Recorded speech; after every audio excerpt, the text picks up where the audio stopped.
morning, all of you. Students, as you know, we have started chapter number 3, Private, Public and Global Enterprises, and almost half of the chapter we have completed.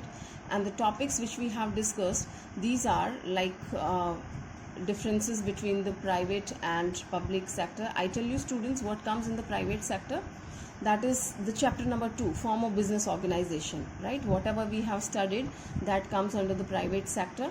Although I have told you 2-3 times, that is sole proprietorship, partnership, HUF, cooperative societies and joint stock companies. Okay, means private and public company which are formed under Companies Act 2013.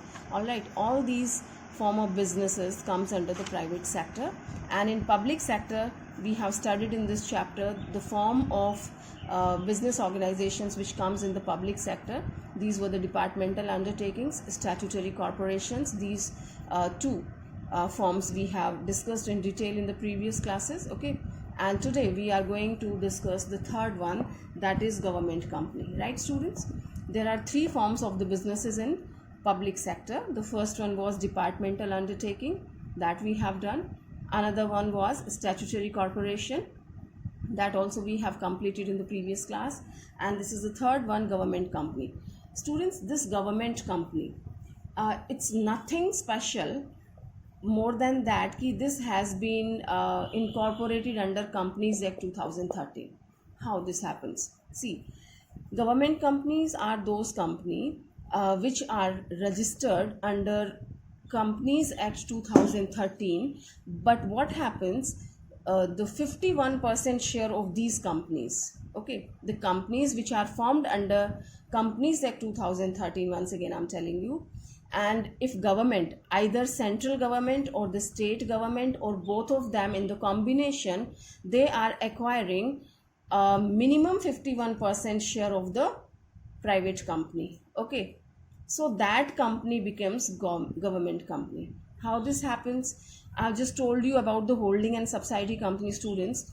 The company is having all 100% share with it. Okay, when 51% share means majority of the shares are with the government. Okay, so who will be ruling, and at the time of voting, whose decisions will be applicable in the company? Right, that is the government, because they are having the maximum number of share. So that way government is ruling over those companies. So the ownership is transferred to the government, you can say, because the maximum share is owned by the government. Okay, so let me read it for you. According to the Companies Act 2013, government company means any company in which not less than 51% of the paid up share capital is held by central government or by any state government, or partly by the central government or partly by one or more state governments. Okay, it is formed and registered under the Companies Act 2013, which contains provision relating to government company. The shares of a government company are purchased in the name of the President of India. That's very important point, students, because when somebody is buying the share, so they have their own name. Okay, if any firm is there, any other company is there, so they are purchasing. But when the government is buying, so it's buying on whose name? So they are buying on the name of the President, right? Now, suitability of the government company. Well, this is suitable when an enterprise has to be run on the business line. Students, once again, statutory corporations are also on the business line. That means they are thinking about the progress, about the profits. Okay, so this also runs on the business line. Next one, when the enterprise has to compete with other companies in the private sector. Of course, that arises from this only. Well, wherever there is a competition, of course, we think about the profit. When we think about the profit, so competition arises. Next, when financial and technical subscriptions from private and foreign enterprises are required. Of course, government companies there because it's having the maximum share. But when it wants some kind of support, financial or technical support from the private sector, then this takes place. Means combination of the private and government. Okay, so here comes the government company. All right, and certain examples are there. The first one, it's telling you must have listened HMT watches, right? Your parents must be knowing this HMT watches. You may not be knowing because that was right now it's not available. Hindustan Machine Tools Limited. Okay, this is the name of our company. This is government company. And this is Indian Oil Corporation, IOC. Next one is Sindri Fertilizers Limited. State Trading Corporation of India, then Bharat Heavy Electronics Limited, BHEL, and SAIL also, that is Steel Authority of India Limited, right students? So these are the company, we call these companies as government company, where the maximum investment is done by the government. Okay, now features, well, it's very simple. Features are the same one. Registration, these are the companies which got registered under Companies Act 2013. This Companies Act 2056 is the old one. Now major amendments has taken place, so we call it Companies Act 2013, right? Next is your separate legal entity. Students, like other companies which we have registered under Companies Act 2013, we know that they have a separate legal existence from its shareholder. So same goes in case of government company also. Management, it is managed by a board of directors nominated by the government. The management is regulated by the provisions of the Companies Act like any other public limited company, right students? So this is managed in the same way. They have a board of directors, right? But it is managed by, of course, board of directors, but these are nominated by the government also, because government is also participating in that. That is the difference only. Okay, so only the company's provisions will be applicable. Next is efficient staff.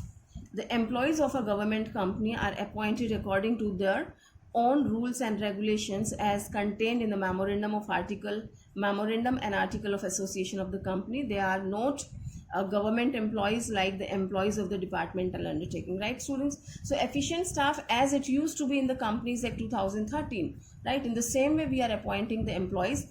These employees are not like the civil servants which we used to appoint in the departmental undertaking, okay, because this is totally different, and this is working on the public and private companies basis, right? Only the thing is this much, here the interference of the government is there, okay, because government is possessing maximum shares. Next we have accounting. It's free from budgetary, accounting and audit control applied to departmental undertakings. However, an annual report is to be presented in the parliament or the state legislature by the auditor appointed by the central government, right? Its accounting is not like the departmental undertaking and all that, separately you have to appoint somebody, no. It's free from the budgetary and accounting audit, so and so. Budgetary means it is not budgeted by the government, right? It's government company, but as we used to see in the departmental undertaking, the budget is passed by the government. So it's not going to happen here. Okay, it's just enjoying the autonomy in this field, right? However, an annual report is to be presented in the parliament. Why the annual report has been presented in the parliament? Because government is working. It's having 51% share, right? So what government has done? It was the project of the government, so how it has done. So that must be presented in the parliament. And otherwise also we know that it is definitely the public company, private company तो है ही नहीं. Private company के तो share लिए ही नहीं है, public company के ही होते हैं, ठीक है? क्योंकि प्राइवेट कंपनी के शेयर्स ट्रांसफरेबल नहीं है, they can't transfer the share. तो ये पब्लिक कंपनी तो वैसे ही it's open for the public, they have to publish their accounts in the newspaper, journals and so and so. When the government is there, तो it is publishing in front of the parliament also. Next feature is finance. Well, at least 51% of the capital of the government is, company is contributed by the state or central government, while the rest can be raised from the capital market. That's very obvious. This is the company, 51% shares are with the government, so government will be financing, and remaining 49 or maybe some least percentage that will be financed by the private sector, right? So these were the features, students. Now we will talk about the merits and limitations. That's very easy. That comes out from this only. Merits. It's easy formation. It's not complicated like departmental and statutory so and so, right? Here we are doing comparative studies. Students, you must be thinking कि when we have discussed in the Companies Act 2013, incorporation of the company हमने discuss किया था. I've told you कि the formation is not easy. That was the drawback. And here we are considering it in the merit. Students, BST में हमारा हमेशा comparative चलता है, तो you have to mention the things very clearly, okay? So why easy formation? A government company can be established by fulfilling the requirement of the Indian Companies Act. A separate act in the parliament is not required, right? That's why it is easy. Comparatively to the statutory and departmental undertaking, it's very easy to form, right? So it's easy to form government company. Next one is operational autonomy. Once again, we are comparing with the statutory, another one. So we are free to manage because this is operated by the board of directors. So there is freedom in the operational activity. Easily they can do that. Independent status, it's enjoying the separate legal entity, right? Like other companies.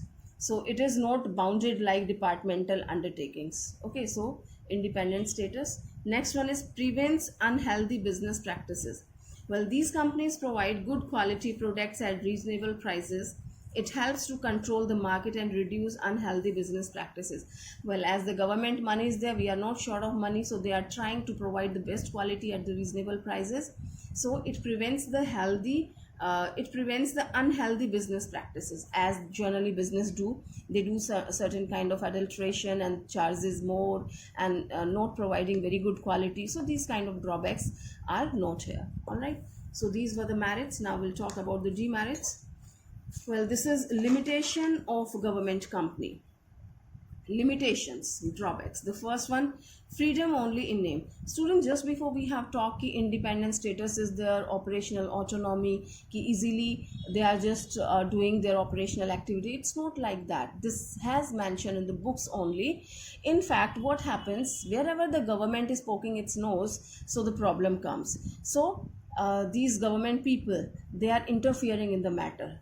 The company is not it's not doing its activities freely. Okay, so as government is the majority shareholder, it exercises control over affairs of the company, and provisions of the Companies Act doesn't have much relevance. So it's telling Companies Act is not much relevance, and these people, they are interfering in the operational activities. Next is lack of accountability. Well, as it is financed by the government, it should be accountable to the government. However, it's not answerable directly to the parliament due to ineffective government control. Students, just before we have talked, they are answerable in the parliament, right? Just in the books only, but not completely, because this is financed by the government. So they must, it should be accountable to the government, but they have the different ways and methods. So it's telling it's not answerable directly to the parliament due to ineffective government control. This is their internal problem. Of course, in the books, so this is answerable in the parliament. Government company must be answerable in the parliament, but they are protecting themselves somehow. They are,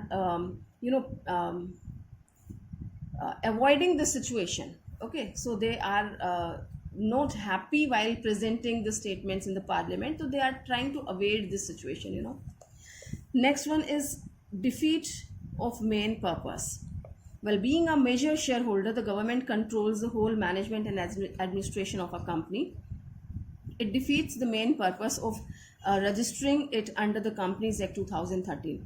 Well, the main purpose of registering the companies under Companies Act 2013, ki it can work on the private sector's basis. All the benefits which company is enjoying in the private sector, it should have, but it doesn't happen because government is interfering and it's controlling the management and administration, right? Government is controlling everything. So the drawbacks which government companies used to have, I mean the government departments are having the drawbacks, so same kind of drawbacks are applicable in these kind of companies also, wherever government is controlling, right? Means we call these companies as a government company. So we have these drawbacks applicable in these kind of companies also. Fine. So these were the limitations of the government company. Well, students, we are discussing one more small topic here, that is changing role of public sector enterprises. Well, as its name is suggesting, changing role of public sector enterprises. Okay. See, what happened after independence? There was a need of the rapid economic and social development. We know that at the time of independence, our economy was facing a lot of problem. It was suffering like anything. So there was a requirement to do something good. So it has done certain changes. So let's read it out. After independence, there was a need for rapid economic and social development to solve the problems of poverty, unemployment, illiteracy, and regional imbalances in economic growth. We know that all these problems were persisting at the time of independence. Although this time also we are facing all these problems, but that time the acute problem was there. So, the private sector was unwilling to invest in projects which required heavy investments and had long gestation periods. As a result, government took up the responsibility of developing infrastructure facilities and provided for goods and services essential for the economy. Students, what happened?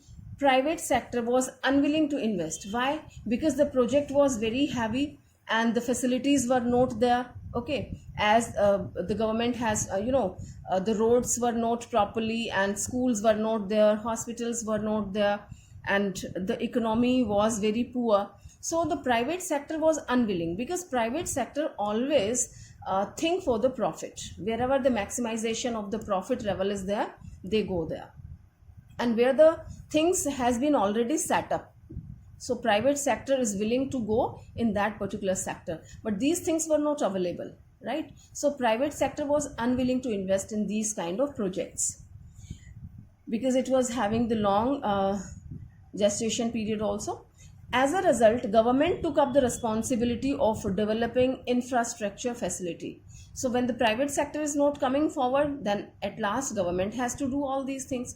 Infrastructure facility means all these kind of facility like road construction of the road, and the basic infrastructure, that must be provided by the government. So government came forward, and public sector in India was created to achieve two categories of the objective, right? So public sector has come forward because of these reasons, because basic infrastructure they have to create. The first one, to speed up the economic growth of the country, and second, to achieve a more equitable distribution of the income and wealth among the people. The role given to public sector before 1991 is as follows. Students, they have given two major points here. What was the reason that public sector has come forward? Basic infrastructure, I have told you. It's telling to speed up the economic growth of the country. That is what I have told you. कि economic growth नहीं है, basic infrastructure नहीं है, private sector willing नहीं है करने में, तो public sector को आना पड़ा. Means government has taken the step, right? So this has taken first step. What was the another reason? The another reason was कि per capita income was very less and unequitable distribution of the income was there. Unequitable distribution of the income means one section of the society was having a lot of income in the hand, means very less percentage of the society, very less percentage of the people were having the maximum share of the income, and the majority of the population, majority number of people, they were having very less percentage of the income. Understood that कि बहुत ज़्यादा income कम लोगों के पास और बहुत ज़्यादा लोगों के पास बहुत थोड़ी सी income, right? So that is your unequal distribution of income among the people. Okay, so these two problems were there. So government has taken step to remove all these things. So the role given to public sector before 1991 is as follows, right? So these were the rules. The first one, development of the infrastructure. I have just given you introduction again and again, so let me read it out for you. So it's telling infrastructure consists of services like transportation, communication, irrigation, etc. Construction of road also comes under this only. And the development of infrastructure is a prerequisite for industrialization in any country. In the pre-independence period, basic infrastructure was not developed, and therefore industrialization progressed at a very slow pace. Right students? कि किसी भी country में आप economic development करना चाहते हैं तो infrastructure तो चाहिए. जहाँ पे ट्रांसपोर्टेशन सिस्टम नहीं है, रोड नहीं है, कम्युनिकेशन नहीं है, इरिगेशन फैसिलिटीज़ नहीं है, तो वहाँ पे इकोनॉमी क्या प्रोग्रेस करेगी, राइट? तो ये सारा आपको गवर्नमेंट को डेवलप करना था. The private sector hesitates to invest in infrastructure due to huge capital and delayed profit. Okay, तो प्राइवेट सेक्टर इंफ्रास्ट्रक्चर में इन्वेस्ट नहीं करना चाहता. क्यों नहीं करना चाहता? कि it doesn't give the instant profits, right, delayed profits, and it needs heavy capital, a lot of investment it requires. So public sector did not come forward, right? So it was only the government which could mobilize huge capital, coordinate industrial construction, and train technicians and workforce, right? rail, road, sea, and air transport was the responsibility of the government, and their expansion has contributed to the pace of the industrialization and ensured further future economic growth. Investments were to be made to, right students? When government has started doing the basic infrastructure government has created, so the private sector has come forward, because when the private sector gets the basic infrastructure proper, so it starts investing in that. It can invest, it can think about that. Now it's telling and their expansion has contributed to the pace of the industrialization. So these 3 points were the give infrastructure to the core sector. The important sectors were there. The government has provided the basic infrastructure to the core sector, the important sector, which requires huge capital investment, complex and upgraded technology, big and effective organization structure like steel plants ke liye, power generation plants, civil aviation, railways, petroleum, straight trading, coal, etc. Okay. Next is give a lead in investment to the core sector, where private sector enterprises are not functions in the desired direction, like fertilizers, pharmaceuticals, petrochemicals, newsprint, medium, and heavy engineering. So these were the sector where the private sector was hesitant to invest. So here also public sector has come forward and give direction to future investments like hotels, project management, consultancies, textiles, automobiles, etc. Another one it has done of the giving the direction to the private sector, right? So this was the role, okay, of the public sector. The first one, development of the infrastructure. To develop the infrastructure was the role of the public sector हमने पढ़ा 3 तरह के हैं हमारे, 3 form of the business organisations, तो they have started doing this. Next reason था regional balance, as we have talk about the unequitable distribution of the income, right? Same goes for the region also. One region is very much developed and another region is not developed at all. So regional balance, the government is responsible for development of all the regions and states in the balanced way and removing regional disparities. The private sector hesitates to invest and start business in backward and remote area due to lack of infrastructure facilities. The government paid attention to those regions which were lagging behind, and public sector industries were deliberately set up.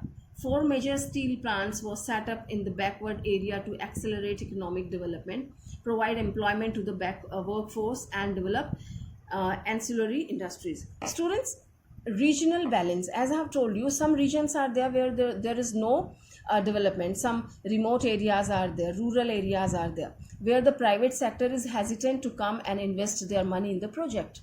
That place is suitable for the public sector. So government is coming forward and it is deliberately it is establishing its plants, right? जानबूझ के अपने businesses वहाँ setup कर रही है जिससे वहाँ का development हो, right?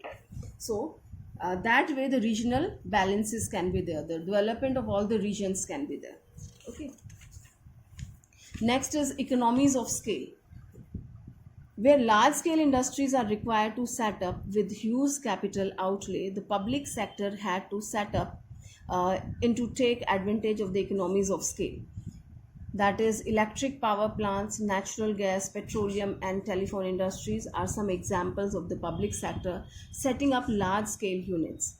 These industries require large base to function economically, which was only possible with government resources and large-scale production. Students, you have to understand what is economies of scale.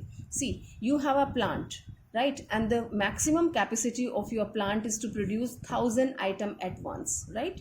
Once you start the plant, the 1,000 items can be produced, but the demand is not that much, and the demand is of 500 units only, so you are producing 500 units. So the cost per unit will be very high, okay? But if you utilize the maximum capacity of your plant, that means you are producing 1,000 units, so the cost per unit will be less. That means you are utilizing the full capacity of your plant and machinery. So the scale of economies will be applicable. Economies of scale will be applicable. Means चीजें आपको reasonable rate पे मिलती हैं. Okay. So the same thing happens with the public sector also. So it's telling they have started producing these electric power plants, natural gas, petroleum and telephone industries are some examples of the public sector setting up large scale units. So large scale mein inhone kiya, so the economies of scale were applicable. Next we have check over concentration of economic power. This point almost we have discussed. The public sector acts as a check over the private sector. In the private sector, there are very few industrial houses which in a few hands and monopolistic practices are encouraged. This gives rise to inequalities in income which is detrimental to society. Students, what happened? A few business families, they were concentrating the wealth in their hand, like Tata, Birla, Ambani, these kind of people, the business families, they were having a lot of money, they were investing in the project, and money begets money, they were having a lot of money. Okay, so they were concentrating the economic power in their hand. So these kind of projects were taken over by the public sector, as if the project has been established by the public sector, by the government, so the money, the wealth can be spreaded throughout the economy. That won't concentrate in a few hands. Okay, so the public sector is able to set large industries which requires heavy investments, and thus the income and benefits that accrue are shared by a large number of employees and workers, right students? This prevents concentration of wealth and economic power in the private sector. Because in private sector, only a few people were there who were able to invest a heavy amount. They were able to invest in the heavy project and they were earning a lot. So they were concentrating the wealth in their hand. Now the public sector has come forward, and because of this was the requirement. Deliberately the government has established this public sector in those areas, so the whole public, the whole community can have the benefit of this wealth, and unequal distribution of the wealth and income can be removed, right? Next and last, we have import substitution. Students, the item which we don't have, certain items which are not available in our country and these are required, demand is more, so we have to import these items, we have to get it from another country. Okay, so government wanted that we should not be dependent on another countries, so the heavy investment is required. The public projects, heavy projects, government has to invest in the heavy projects, it has to invest, and it has done. So when the government has come forward through the public sector, it has invested money, so they have started manufacturing those items in their country which earlier they were getting from the foreign country. Okay, so these were the import substitute. Import substitute means now we don't have to get from the other countries. Okay, so the government of India is aiming to be self-reliant and setting up public sector enterprises for production of capital goods which were being imported earlier. These public sector companies were involved in heavy engineering which help in import substitution and saving huge amount of foreign exchange. These companies are also producing export goods on large scale to earn more foreign exchange, right students? This work is done by the public sector. So these all points we have discussed. The changing role of public sector enterprises. Okay, so that's all for today. Students, please prepare your notes properly. If you didn't purchase your books, please purchase your book, right? Prepare your notes and keep learning on the daily basis. Thank you.